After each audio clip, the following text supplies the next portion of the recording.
is the one that we shrink. The lights they acquire are the ones extinguished in us. What they learn, we forget. And the year added for them is the one subtracted for us. It's a beautiful thought, whose turbulent side, however, has unhinged millions of men. I'm thinking of fathers from past generations, though it's ridiculous to presume things have changed. I have met men who practice fatherhood with lucidity, humor, and humility. But I have also seen dear friends who seem to have their hearts well placed turn away from their children to indulge in a desperate and cliched recovery of their youth.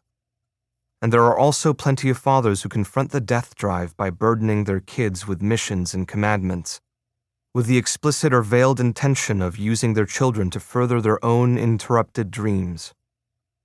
What I find striking, in any case, is the almost absolute lack of a tradition.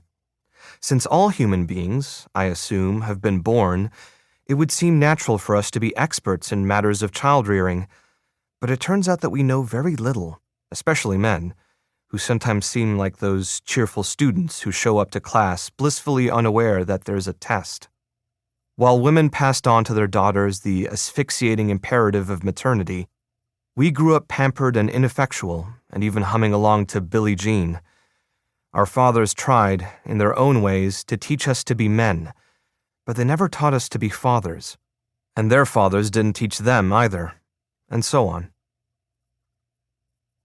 42. During your first weeks of life, I have written around 100 poems on my phone.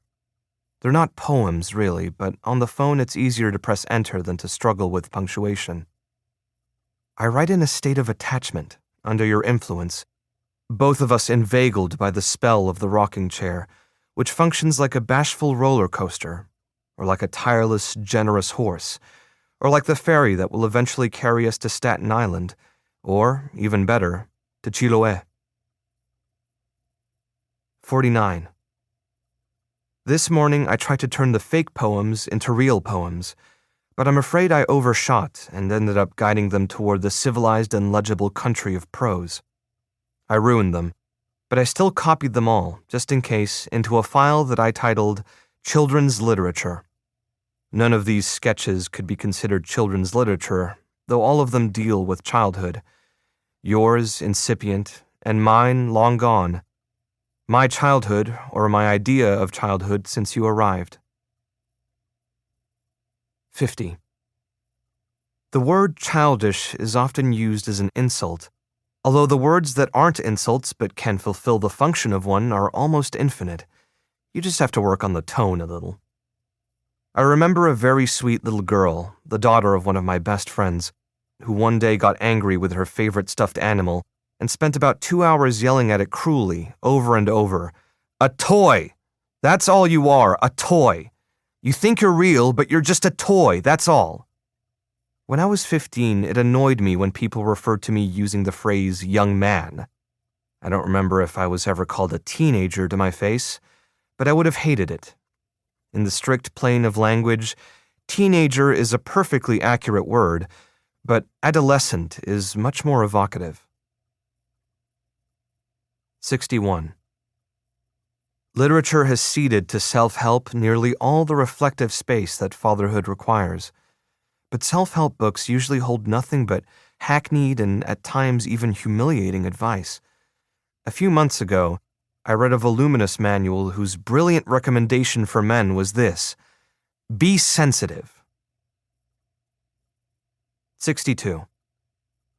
This week you gained the same 4 ounces that I must have lost dancing with you in my arms. The son gains the weight that his father sheds. It's the perfect diet.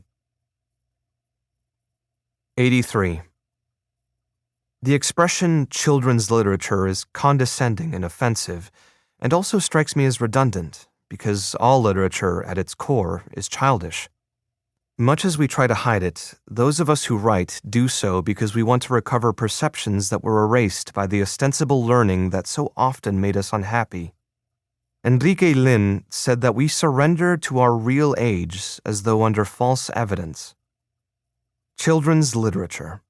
I like what the word childhood awakens by lurking behind those words.